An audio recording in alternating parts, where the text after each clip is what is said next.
Assalamualaikum warahmatullahi wabarakatuh. Apa kabar pemirsa TV dimanapun berada? Kita berjumpa kembali dalam program Bincang Tokoh, sebuah program yang tentunya akan membahas ataupun juga mengulik kehidupan success story tokoh-tokoh dari berbagai daerah di Indonesia. Dan pada kesempatan kali ini kita kedatangan salah satu tokoh yang luar biasa yang berasal dari Jawa Tengah, tepatnya dari Kabupaten Karanganyar. Ada, saya manggilnya Mas atau Bapak? Mas aja biar lebih ini ya, masih muda kayaknya. Ada Mas Pariono yang merupakan anggota DPR RI dari fraksi PDI Perjuangan yang saat ini tentunya duduk di Komisi 8. Dan tentunya pada kesempatan kali ini pemirsa TV kita akan berbincang, mengobrol tentunya untuk mengetahui bagaimana kisah Mas Pariono ini dari kecil ya sehingga akhirnya sekarang bisa duduk menjadi anggota wakil rakyat tentunya di DPR RI. Ya sebelumnya Mas Pariono apa kabar Mas?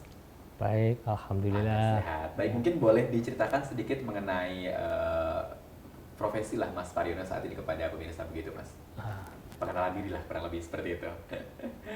Saya hari ini duduk di DPR RI di Komisi 8 dari fraksi PDI Perjuangan.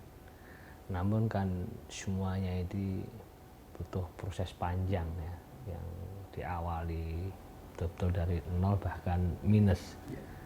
Karena saya ini kan lahir di kampung ya, di desa di kaki Gunung Lawu, di Kabupaten Karanganyar, tepatnya di Desa Berjo, Kecamatan Ngargoyoso. Yang saya bersekolah di Karanganyar, SD saya juga di Desa Berjo, SMP-nya juga di Kecamatan Ngargoyoso, SMA-nya juga di Kabupaten Karanganyar. Sehingga memang saya betul-betul orang kampung ya. Nah, saya pun kuliah juga di Solo, di UNSA dan Unisri. Sehingga proses perjalanan panjang ini memang penuh liku-liku, ya, penuh tantangan ya. Dari muda, sejak orang tua saya ya, mengalami pasang surut karena orang saya itu pedagang, bapak saya kontraktor.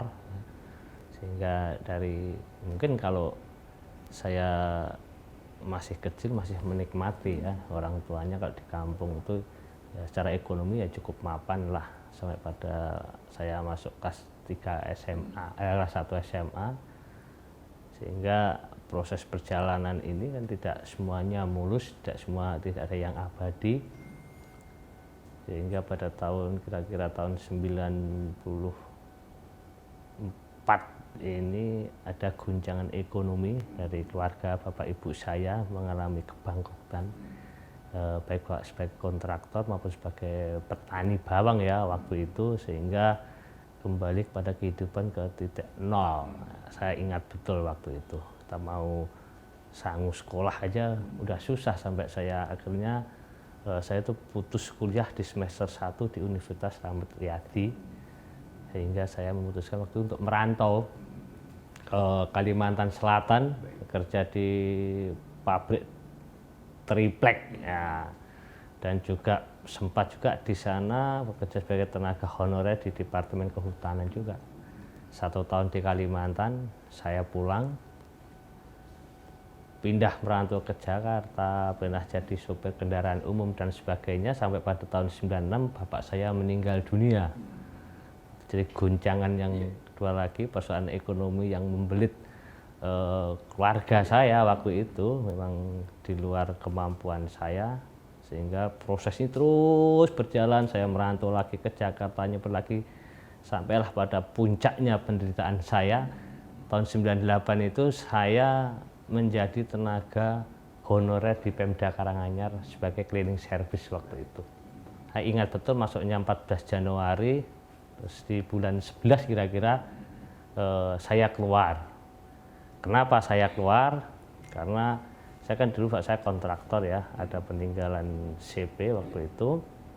Nah, dengan adanya reformasi 98 Mei itu mungkin ada titik terang saya untuk kembali membuka ya, historis orang tua saya sebagai kontraktor ya. Saya coba merintis dan waktu itu masih di cleaning service kantor bupati. Saya mencoba kembali membuka jaringan-jaringan bapak saya hidup di Karanganyar ya, akhirnya ketemulah, sehingga di akhir tahun ini 98 itu saya dengan CP dengan bapak saya mendapatkan kepercayaan mengajukan proyek kecil waktu itu padat karya 43 juta. Nah, dengan keyakinan itulah saya keluar dari cleaning service untuk menekuni apa yang menjadi historis keluarga saya, bapak saya dan saya pun bukan hal yang asing, maka disitulah titik awal dari kebangkitan ekonomi keluarga saya.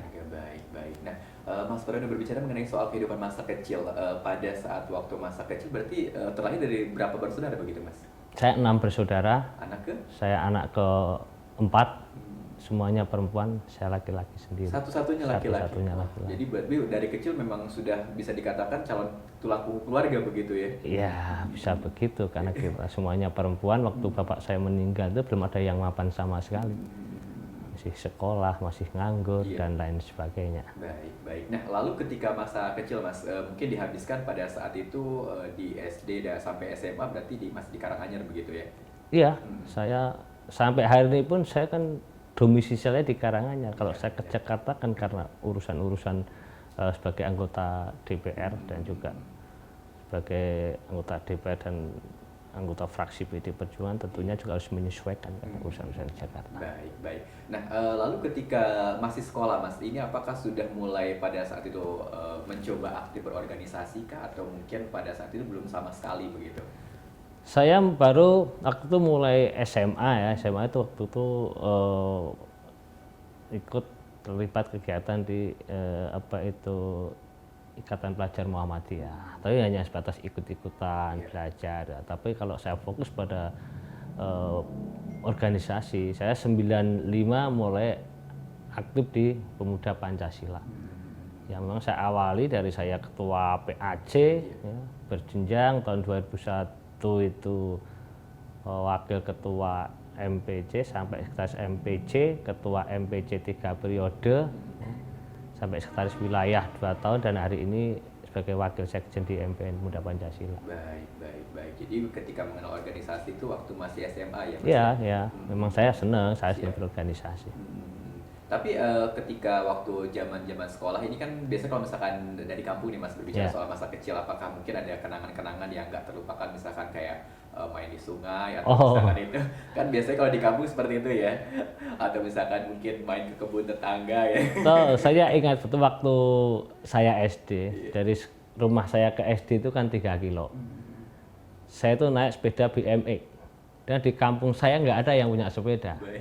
Saya naik sepeda, itu teman-teman saja itu lari dari belakang ngikuti sampai sekolahan. Saya ingat itu jauhnya waktu itu. Dan ketika pulang, saking senengnya kan jarang apalagi sepeda BMX ya.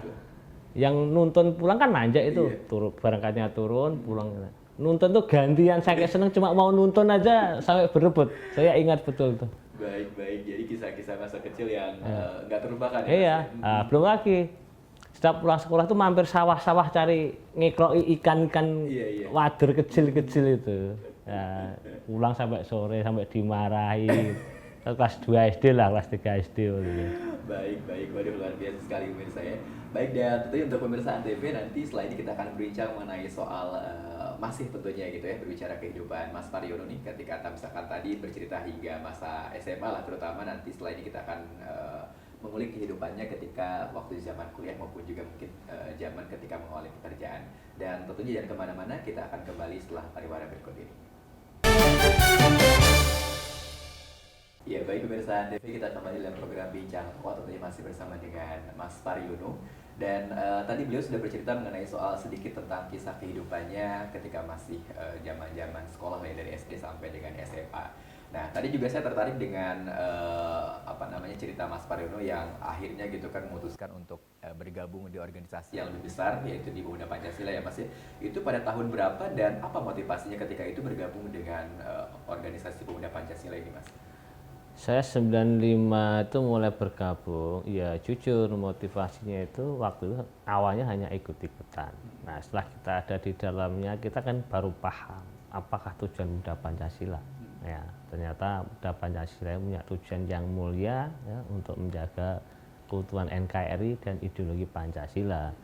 Sehingga dari 95 sampai hari ini ya saya konsisten di situ, adalah satu tempat atau wadah bagi saya untuk mengabdi kepada bangsa dan negara, untuk menjaga keutuhan NKRI dan juga ideologi Pancasila. Dan memang berorganisasi ini kalau kita tidak memaknai, tidak menjiwai, tidak tahu tujuannya, ya hanya ikut-ikutan terus. Maka saya dari 95 sampai saya jadi buruh, cleaning service, saya menjadi pengusaha, saya menjadi anggota DPRD, saya sebagai wakil bupati, saya tidak menjabat, sampai saya DPR RI pun saya masih konsisten, karena ini adalah satu ormas yang memang konsisten untuk menjadi bentengnya NKRI dan Pancasila. Baik, baik. Jadi pada tahun 95 mulai bergabung dengan organisasi pemuda Pancasila. Nah, mungkin ada kisah-kisah atau mungkin liku yang menarik yang bisa diceritakan Mas ketika mungkin bergabung dengan organisasi ini gitu. Karena kan kalau misalkan bisa dibilang Mas Parion ini bisa dikatakan senior lah ya dari tahun 95 sampai sekarang udah mau 20 tahun gitu ya. Itu kira-kira seperti apa Mas? Ya banyak dinamika-dinamika. Saya dalam berorganisasi pemuda Pancasila ini saya belum mengenal partai. Yang katanya dulu PP itu underbownya Golkar, ternyata juga enggak, bukan underbow, itu soal keputusan organisasi saja, tapi secara umum nyata bahwa PP itu independen. Dan sampai hari ini Pemuda Pancasila ini hanya fokus pada urusan-urusan kebangsaan, urusan NKRI. Jadi ketika dinamika berorganisasi ini yang saya banyak pelajari dan saya menjiwai tentang menghargai soal perbedaan. Jadi disinilah wadahnya teman-teman berkumpul dengan berbagai latar belakang perbedaan, baik itu partai politik, agama, suku, dan lain sebagainya. Dan ini ketika momen pemilu kita beda partai, tapi ketika setelah pemilu kita kumpul di sini tidak ada yang bicara partai. Inilah.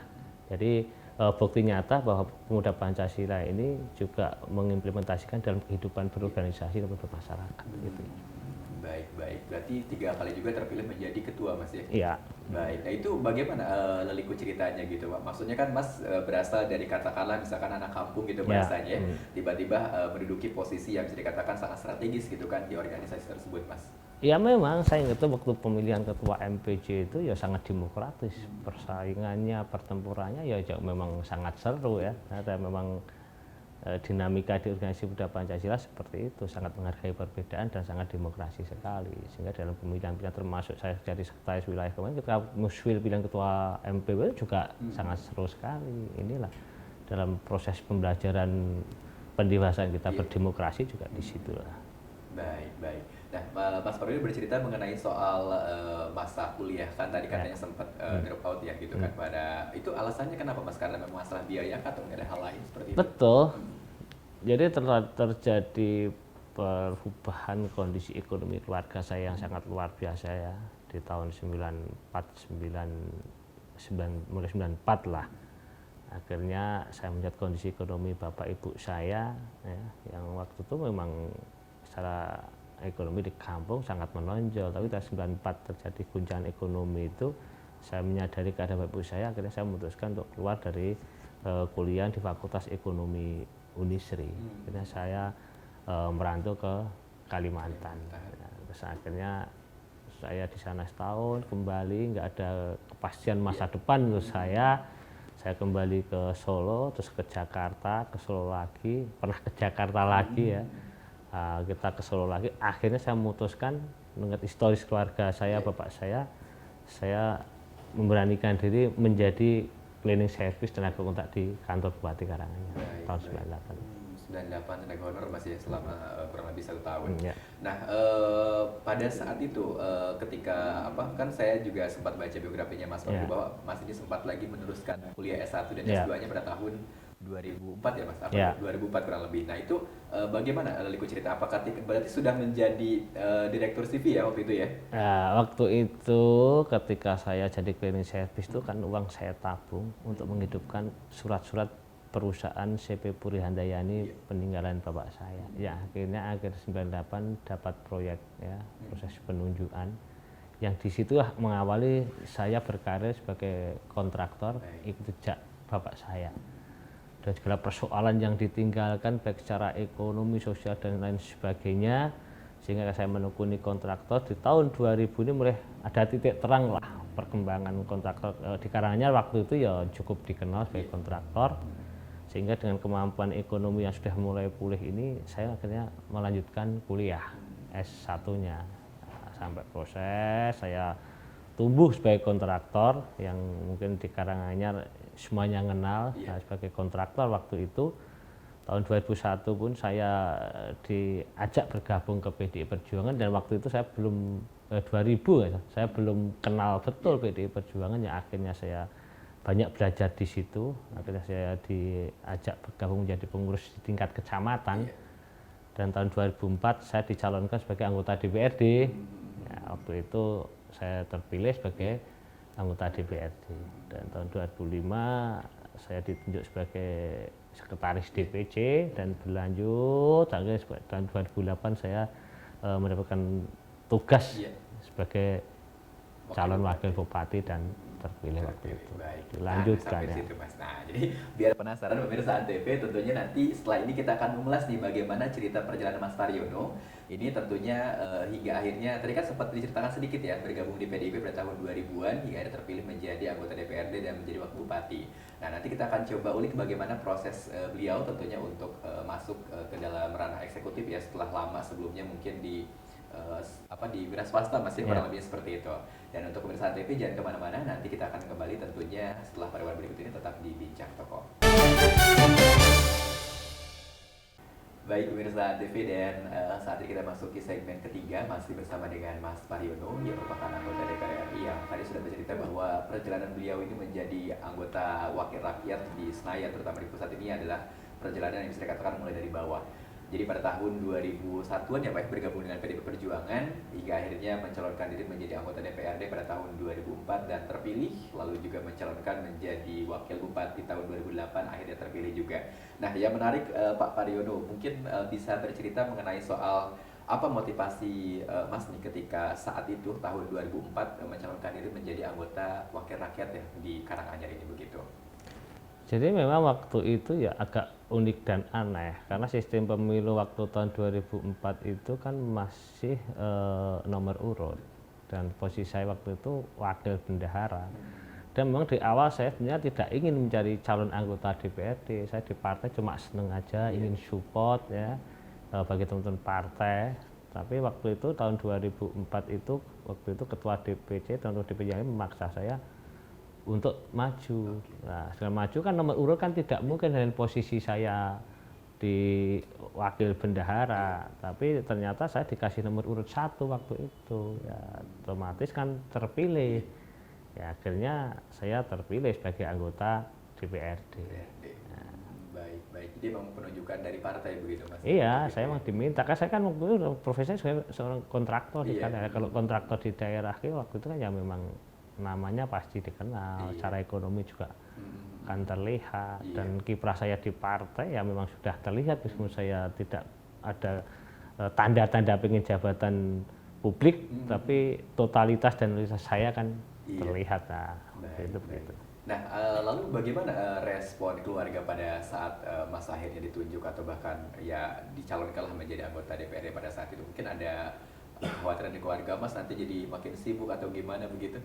Nah, dari dulu sampai hari ini keluarga ini menyerahkan kepada saya. Apa yang saya putuskan itu keluarga pasti akan mendukung. Dan memang konsekuensinya ya soal waktu. Nah, soal waktu, soal ekonomi harus berbagi. Karena tidak hanya berpikir keluarga, kita harus berpikir kemana-mana, sosial kemasyarakatan dan sebagainya. Ini ada konsekuensi. Dan keluarga saya semua mendukung sampai hari ini. Baik, luar biasa sekali ya. Nah, Mas bisa cerita mungkin sedikit perjalanan setelah menjadi anggota DPRD pada saat itu menduduki di komisi berapa dan concern di bidang apa begitu, Mas? Saya waktu itu sekretaris DPC. Ya, waktu itu saya duduk di anggota komisi D waktu yang membidangi pembangunan. Ya, dan saya pun waktu itu meskipun posisi sekretaris DPC strategis ya, bisa mengatur jabatan di DPRD, saya itu juga berposisi sebagai anggota. Jadi saya porsikan pada waktu yang senior-senior, saya mengambil pada posisi anggota saja waktu itu. Baik. Nah, lalu bagaimana prosesnya Mas ini bisa maju menjadi calon wakil bupati saat itu, dan bagaimana satu prosesnya begitu, Mas? Itu natural saja, nggak ada saya cita-cita untuk jadi bupati, wakil bupati, nggak ada. Keadaannya memang menggiring ya nggak tahu ya, alam saja kalau saya bisa mengatakan atau saya ada kesepakatan saya ini yang diusung dicalonkan sebagai wakil bupati waktu itu berpasangan dengan Bu Rina. Nah, dan ini memang unik. Ketika pilkada tahun 2001, 2002 itu salah satu saya itu orang yang berseberangan dengan Bu Rina, tapi namanya politik kan cair ya, dinamis, sehingga kita bisa berkolaborasi berpasangan pada tahun 2008. Berarti pada saat itu posisinya masih sekretaris atau sudah menjadi ketua DPC, Mas?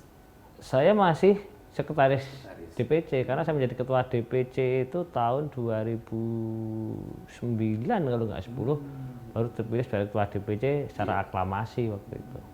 Baik. Dan pada saat berpasangan dengan ibu ini, Bu Rita, jadi waktu itu mendulang berapa ribu suara, Mas, di Karanganyar? Dari berapa calon waktu itu? Waktu itu ada 2 calon. 2 calon berarti ya? 2 calon atau 3 calon saya lupa kalau nggak salah, tapi saya mendapat suara 60-an 2 atau 65% ya waktu itu. Udah tahu tahun 2008 kan.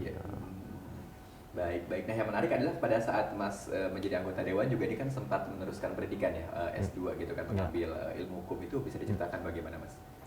Ya memang kita mengalir saja waktu itu, bukan pengen cari gelar enggak ya, karena memang tuntutan ya, kita sudah memutuskan untuk dalam kehidupan ke ranah publik ya, kita harus menyesuaikan apa keilmuan yang saya dapatkan, harus menyesuaikan apa yang saya jalankan dalam menjalankan amanah ini, sehingga saya waktu S1 hukum, S2 pun juga hukum, sehingga untuk menjawab tantangan publik, menjawab keinginan publik, sehingga nggak mungkin lah kita selalu tampil bekerja di publik, saya tidak akan menyesuaikan tentang pendidikan saya, pengalaman saya, sehingga harus menyeimbangkan ya antara sesuatu yang disajikan kepada publik ini. Baik. Nah, apa waktu itu motivasi mengambil hukum? Kan kalau misalkan lihat dari latar belakang Mas ini sebagai kontraktor ya, notabene justru ekonomi lah mungkin ya, atau mungkin akuntansi, ini kenapa tuh, Mas? Ya kalau kontraktor ini genetika bapak saya kontraktor, tapi memang saya kan waktu pikirannya luas. Kalau saya ini ngambil urusan hukum, kalau saya tidak di politik lagi kan bisa juga bisa mengambil sekolah advokat atau notaris, waktu itu pikirannya begitu. Tapi kalau soal kontraktor, soal genetika orang tua aja. Jadi banyak warga saya itu adalah kontraktor. Baik, berarti kalau memang minat dari dulu hukum begitu ya. Tapi mungkin sudah ada kira-kira kisah yang menarik mengenai hukum lah. Mungkin kan cita-cita jadi notaris belum kesampaian begitu, Mas, atau jadi pengacara belum kesampaian. Tapi apa yang dilakukan lah gitu kan untuk saat itu ketika belajar hukum saat dari S1 sampai S2 begitu, Mas? Ya kita kan banyak berkecimpungnya di politik ya, semuanya tidak lepas dari urusan hukum. Banyak kader-kader kita, mungkin ada yang kena masalah hukum dan sebagainya, kita bisa membantu mengadvokasi secara personal ya, dengan ada yang mungkin dengan urusan dengan polisian, dengan kejaksaan, dengan pengacara atau sengketa. Ya kita akan bisa berkiprah di situ untuk menjadi mediator atau menjembatani sesuatunya. Ya ini adalah bagian dari salah satu bukti otentik mengaktualisasi ya dalam sekolah hukum ini, tapi masih dalam ruang yang sempit karena bukan menjadi pengacara atau notaris gitu. Baik. Nah, untuk pemirsa TV nanti selepas ini saya juga penasaran nih dengan kisah Mas Palino yang tentunya berawal dari Karanganyar. Ini akhirnya juga bisa terpilih menjadi wakil ketua PDIP Jawa Tengah, Mas ya. Nah, nanti kita akan ulik kisahnya seperti apa, lalu perjalanan beliau hingga akhirnya duduk sekarang tentunya menjadi anggota DPR RI. Dan untuk pemirsa TV jangan kemana-mana, nanti kita akan kembali tentunya selepas pariwara berikut ini, tetap di Bincang Tokoh. Baik, dan pemirsa TV, kita kembali dalam program Bincang Tokoh, tentunya masih bersama dengan Mas Paliono, dan tadi beliau sudah bercerita mengenai bagaimana awal kisahnya masuk menjadi anggota partai sehingga akhirnya terpilih menjadi anggota wakil rakyat di Kabupaten Karanganyar atau anggota DPRD, dan akhirnya menjadi wakil bupati periode 2008-2013, Mas ya. Nah, Mas berbicara mengenai soal perjalanan karir waktu di Karanganyar menjadi eksekutif gitu ya, menjadi wakil bupati. Program-program apa saja yang waktu itu dikonsenkan gitu kan pada masa jabatan Mas menjabat sebagai wakil bupati pada saat itu? Ya waktu itu kolaborasi saya dengan Bu Rina itu konsep pada program-program kemasyarakatan, misalnya kesejahteraan sosial. Dan memang waktu itu kan juga masih banyak ya masyarakat yang miskin dan lain sebagainya. Itu menjadi prioritas kami, termasuk waktu pemugaran rumah, pemberdayaan ekonomi dan sebagainya. Itu menjadi konsen, meskipun itu infrastruktur ini bagian yang terpenting juga, dan juga pariwisata. Waktu itu kami dengan Bu Rina untuk mengenjot pariwisata di Karanganyar, karena waktu itu kemudian Tawangmangu itu kita kelola di Karanganyar terus diminta kembali ke provinsi, sehingga Kabupaten Karanganyar butuh solusi, punya kawasan wisata tersendiri, sehingga kita mempromosikan dan membangun kawasan wisata di Ngargoyoso Kemuning yang sekarang sudah mulai rame, sudah imbang lah dengan Tawangmangu, sehingga sekarang ada 2 kawasan wisata, Tawangmangu dan Ngargoyoso ini. Baik. Nah, lalu ketika mungkin boleh bercerita mengenai soal kisah Mas ketika tahun 2013 kan Mas Paryono juga sempat mencalonkan menjadi calon bupati begitu ya. Namun akhirnya belum jadi begitu. Bagaimana prosesnya, Mas? Ya memang tahun 2013 saya menyatakan bupati dan memang waktu itu kalah. Dan saya dalam mengalami kekalahan itu, soal kekalahan itu biasa bagi saya. Dan memang dalam berpolitik ini kan soal pilih dan memilih ya. Jadi soal kalah dan menang itu hal yang biasa, jadi bukan menjadi beban bagi saya. Dan waktu itu saya kembali ke habitat saya sebagai kontraktor dan wira swasta. Memang saya darah wira swasta ya. Jadi ketika tidak ada amanah di jabatan publik, ya kita kembali berwira swasta, ya kita kontraktor, ya kita dagang, bikin rumah makan dan sebagainya. Baik, itu pada tahun setelah tidak terpilih ya, Mas ya. Nah, mungkin boleh cerita mengenai soal kisah Mas Paryono akhirnya terpilih menjadi wakil ketua DPD PDIP Jawa Tengah nih, Mas. Ini bagaimana prosesnya? Iya, tahun 2015 ya, waktu pemilihan ketua DPD Konverda, ya, saya mendapatkan amanah sebagai wakil ketua DPD. Tentunya ini adalah bagian kepercayaan yang diberikan kepada saya, ya saya jalankan dengan sebaik-baiknya. Saya tidak berada di jabatan publik, tapi saya dipercaya sebagai wakil ketua DPD. Yang tentunya ini namanya partai, ini sudah bagian dari hidup saya, ya saya jalankan dengan sebaik-baiknya. Baik, lelikunya ada, Mas, karena kan leliku pada proses pemilihan itu kan, karena kita tahu kalau Jawa Tengah itu merupakan basis PDIP yang sangat kuat gitu ya, dan tentunya banyak tokoh-tokoh yang bisa dikatakan mungkin menjadi saat itu saingan Mas lah gitu kan untuk menjadi wakil ketua. Ini seperti apa lelikunya gitu? Kalau soal menjadi wakil ketua itu kan hanya soal kepercayaan dari ketua DPD Pak Bambang Pacul waktu itu, memasukkan saya sebagai pengurus, dan tentunya juga persetujuan DPP, sehingga terserah ketua terpilih mau memilih pengurus siapa. Alhamdulillah saya dipercaya oleh Pak Bambang Pacul duduk sebagai ketua DPD, dan juga atas persetujuan Dewan Pimpinan Pusat Partai.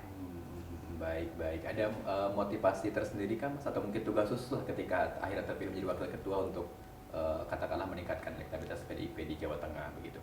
Nah, kita ini pengurus PDI ini nggak usah ada tugas khusus, sudah tahu tugas kita seperti apa dan harus bagaimana. Kita akan sadar posisi kita seperti apa, di mana tugas kita, semua akan berjalan alami. Baik. Nah, pada tahun 2013 Mas sampai dengan 2019 ketika Mas belum mencalonkan diri menjadi anggota DPR RI, ini apa saja yang dilakukan dalam kurun waktu selama kurang lebih 6 tahun lah seperti itu ya? Apa yang dilakukan? Apakah masih berkecimpung selain dunia politik mungkin? Apakah masih tetap menjalankan perusahaan kah, atau mungkin ada kegiatan lain begitu? Ya, kembali setelah saya selesai jabatan saya 2013, saya kembali aktivitas bisnis, aktif lagi di PT Taruna Bima ya, sebagai direktur PT Taruna Bima yang berada di bidang kontraktor dan juga di telekomunikasi. Di samping usaha-usaha yang lain di kampung, ya memang kita itu orang dagang, apa aja jadi duit kita dagang ya, itu memang sudah naluri.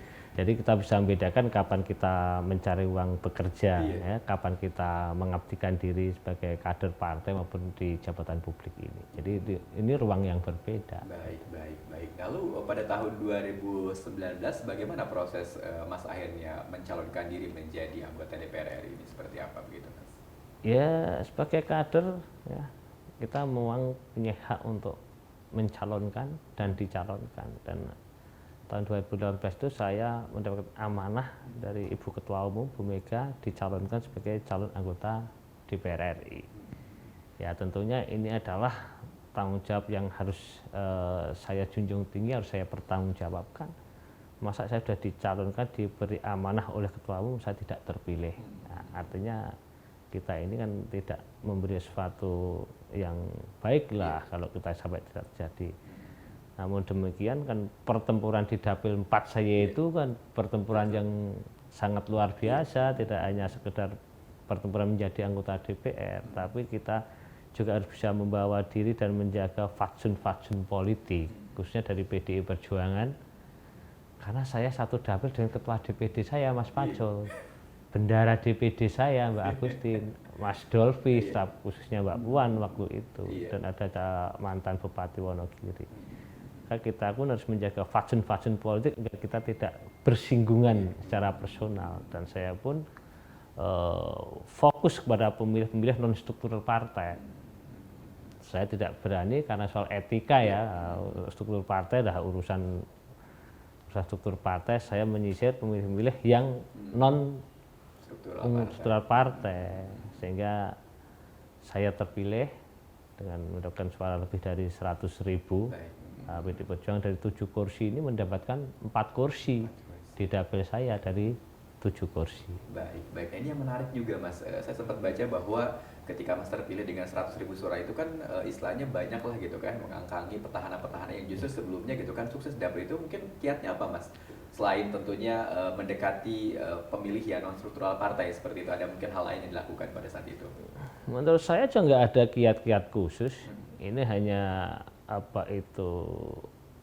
sebuah aktualisasi masyarakat selama ini. Sejak saya berpolitik sampai hari ini saya tidak pernah menjaga jarak dengan masyarakat Kabupaten Karanganyar. Sejak saya DPRD, saya wakil bupati, saya tidak ada di jabatan publik pun saya selalu membangun komunikasi. Ya, tidak ada jarak.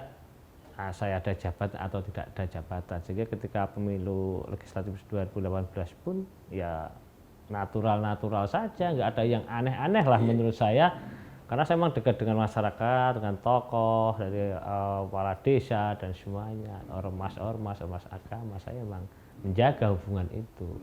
Jika orang dari luar mengatakan, wah itu pertemuan kayak gitu gimana cara? Ya menurut saya biasa-biasa saja gitu ya. Karena memang kan yang menarik kan bahwa selama kurang lebih 6 tahun kan Mas Paryono juga sempat vakum gitu ya, istilahnya menjabat posisi publik. Tapi tiba-tiba ketika mencalonkan diri menjadi anggota DPR RI, justru terpilih dengan hasil suara yang mengagumkan begitu kan. Ya mungkin kan yang lain juga pasti penasaran nih kira-kira bagaimana ya, mungkin salah satunya dengan tidak menjaga jarak tadi mungkin, Mas ya. Iya, jadi dalam bermasyarakat itu ada acara hajatan, kondangan apa aja kita diundang, kita pasti datang. Kalau saya nggak ada, saya kan 5 tahun 2013 sampai 2018 ini kan juga banyak di Jakarta. Setiap minggu pasti 3 hari lah di Jakarta, kayak urusan kerjaan. Jadi kalau saya nggak ada istri saya yang mewakili, ada anak saya mewakili, dari keluarga pasti ada lah. Sehingga masyarakat ini tidak pernah merasa asing saya tidak menjabat 5 tahun ini. Bagi saya ada jabatan tidak ada jabatan, hubungan dengan masyarakat Karanganyar ini sudah dulur, sudah menyatu, jadi nggak ada batasan. Baik ya, karena mungkin juga melihatnya Mas kayak bersahaja begitu dari mulai menjabat sebagai bupati sampai dengan sekarang. Wah, luar biasa menarik sekali pemeriksaan DP, dan tentunya nanti setelah ini kita akan berbicara mengenai soal kiprah Mas Paryono di Senayan ya, terutama di DPR RI. Bagaimana tentunya pandangan-pandangan beliau tentang di komisinya maupun juga nanti apa yang sudah dilakukan oleh masyarakat di dapilnya. Dan untuk pemeriksaan DP jangan kemana-mana, nanti kita akan kembali tentunya setelah pariwara berikut ini, tetap di Bincang Tokoh. Baik pemirsa TV, kita kembali lagi dalam program Bincang Tokoh, tentunya masih bersama dengan Mas Paryono. Dan tadi kita sudah berbincang banyak mengenai soal kehidupan beliau waktu masa kecil sampai dengan sekarang akhirnya terpilih menjadi anggota DPR RI dari Dapil 4 Jawa Tengah yang meliputi Kabupaten Karanganyar, Sragen dan juga Wonogiri, yang sudah bertarung begitu sengit ya, tapi akhirnya dengan kesederhanaannya terpilih menjadi juga lolos ke Senayan dengan suara yang bisa dikatakan paling besar ya Mas ya? Enggak lah. Oh enggak ya, masih ada Pak Bambang Pacul. Oh gitu, masih ada Mas Bambang. Tapi berarti 2 besar? 3 besar. 3 besar, luar biasa sekali. 6 tahun vakum di politik tapi berhasil tiga besar gitu kan dari Jawa Tengah. Nah, Mas berkiprah menjadi anggota DPR RI untuk pertama kalinya begitu ya. Ya. Ini apa yang tentunya kesannya seperti apa lah begitu Mas? Yang tadinya di level yang katakanlah masih DPRD lalu menjadi wakil bupati, sekarang akhirnya berkarir tentunya di tingkat nasional, seperti apa begitu? Ya, perasaan juga biasa-biasa saja, Biasa saja. hanya kita kan juga butuh beradaptasi lingkungan ya, lingkungan, cakupan kerja, mitra kerja.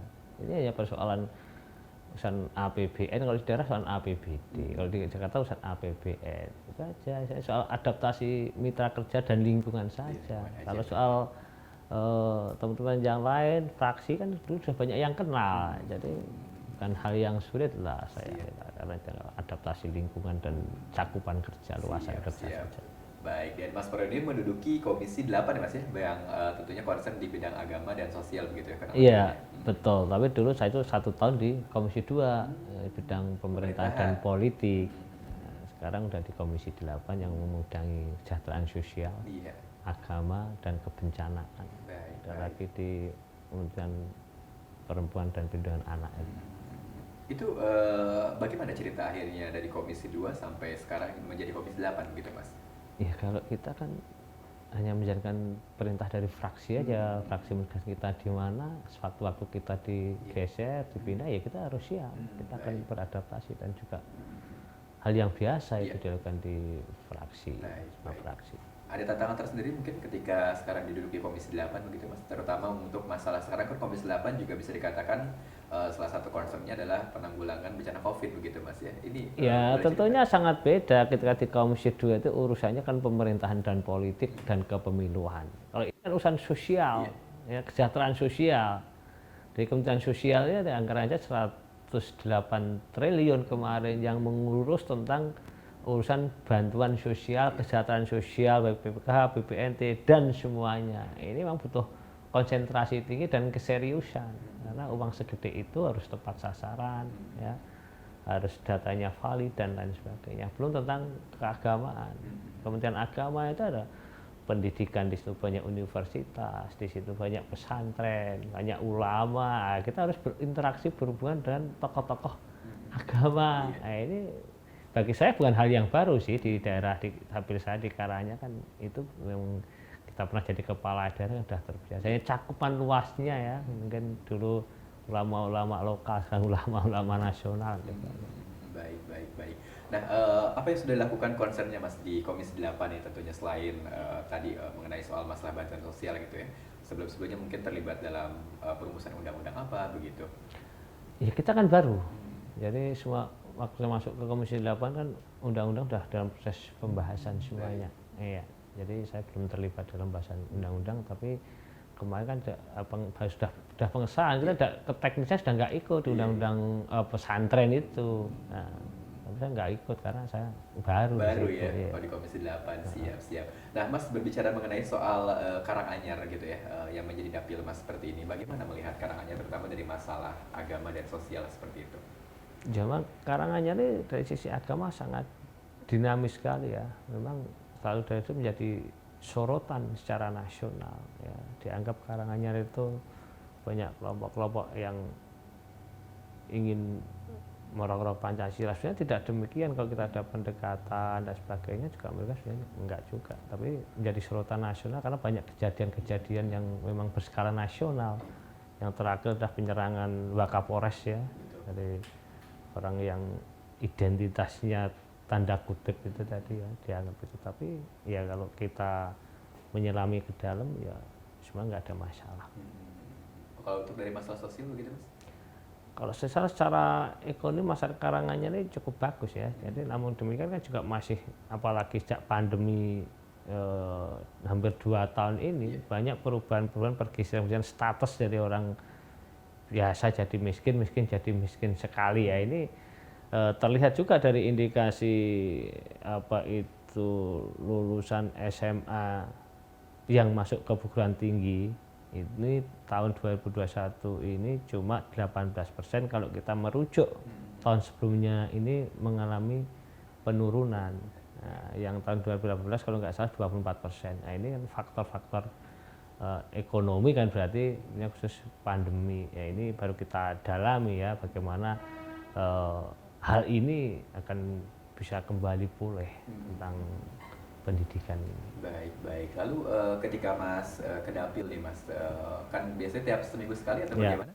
Nah, Saya setiap minggu pulang, jadi minggu sore berangkat Jakarta, Kamis atau Jumat pulang ke Solo. Kalau di Jakarta ada acara-acara yang urgent ya, saya lanjut. Selama COVID ini saya jalan darat terus. Sejak COVID masih jarang sih naik pesawat, dan tentunya interaksi saya dengan masyarakat Karanganyar ya tidak akan pernah berubah. Seperti tahun 2014 sampai 18, saya setiap minggu ke Jakarta, setiap minggu pulang. Sehingga Sabtu Minggu juga banyak berinteraksi sosial dengan masyarakat di sana. baik, baik. Apa yang sudah dilakukan di dapilnya sendiri Mas? Terutama ketika sekarang duduk di Komisi 8, mungkin kinerja-kinerja lah di dapilnya seperti itu. Ya kita melakukan kegiatan-kegiatan yang berurusan dengan kemiskinan. Maka saya akan mengawal program-program dari Kementerian Sosial ini betul tepat sasaran di seluruh Republik ini. Kalau di dapil saya ya memang dapil saya wajib saya untuk memperjuangkan. Jadi orang-orang miskin yang tidak layak, yang tidak mendapatkan haknya masuk DTKS, dapat BPNT, ya kita bisa perjuangkan. Ini satu cara saya untuk melaksanakan amanat konstitusi membela rakyat miskin. Baik, baik. Nah, Mas, tentunya mungkin bagaimana harapan Mas terutama terkait dengan masalah sosial ini ya, dan juga mungkin agama, karena sekarang kan duduk di Komisi 8 seperti itu. Ini kira-kira seperti apa harapan ke depannya, terutama mungkin di Karanganyar ya, untuk wilayah Jawa Tengah seperti itu? Ya, harapan saya program pemerintah dari Kementerian Sosial ini bisa tepat sasaran ya. Tentunya harus juga tidak lepas dari pembenahan data. Ya, kita sudah sepakat dengan Bu Menteri untuk selalu berbenah tentang data DTKS ini, sehingga nanti siapa yang akan mendapatkan ini betul yang berhak, itu aja. Maksudnya di dapil saya akan mengawal terus. Jadi siapapun yang mendapat ini memang harus yang benar berhak mendapatkan bantuan sosial, baik BPNT maupun PKH, dan juga bantuan yang lain kan banyak tuh, rehabilitasi sosial juga banyak, untuk fakir miskin juga banyak, contohnya permodalan bagi difabel, terus jaminan buat anak yatim, COVID kemarin. Belum nanti 2022 ini kita sudah putuskan dengan Kementerian Sosial, Komisi 8 untuk mengalokasikan 11 triliun untuk 5 juta anak yatim dan yatim piatu. Nah, ini harus kita kawal terus. Siap. Baik, luar biasa sekali ya. Baik, dan Mas Pariono tentunya sebagai penutup mungkin boleh cerita Mas mengenai soal ada prinsip hidup yang dipegangkan dari dulu misalkan sampai sekarang, jika akhirnya mengantarkan Mas Pariono dari katakan anak kampung gitu kan sekarang duduk di Senayan. Apakah juga mungkin ada petua orang tua yang selalu dipegang sampai dengan sekarang begitu Mas? Ya, kalau orang tua saya dari dulu selalu mengajarkan jadi orang suruh ngalah, wis pokoknya ngalah, sabar. Itu yang selalu saya ingat betul. Kedua, jangan pernah capek, lelah berbagi, meskipun tidak punya pun tetap berbagi dan memberi. Kedua, kita jangan pernah ngelokro, orang Jawa bilang dalam keadaan apapun kita tetap harus semangat. Ya, jadi itu saya pegang terus. Dan kedua ya yang sangat prinsip sekali itu tadi, untuk berbagi itu. Berbagi, wah luar biasa sekali pemirsa Antv ya. Baik, dan tentunya apa yang tadi kita perbincangkan mudah-mudahan menjadi salah satu motivasi dan juga inspirasi ya bagi pemirsa dimanapun berada tentang bagaimana perjalanan kisah hidup Mas Pariono ini, dari mulai katakanlah gitu kan anak kampung yang masih beranjak menjadi anggota wakil rakyat di DPRD, lalu akhirnya menjadi wakil bupati dan sekarang duduk di DPR RI.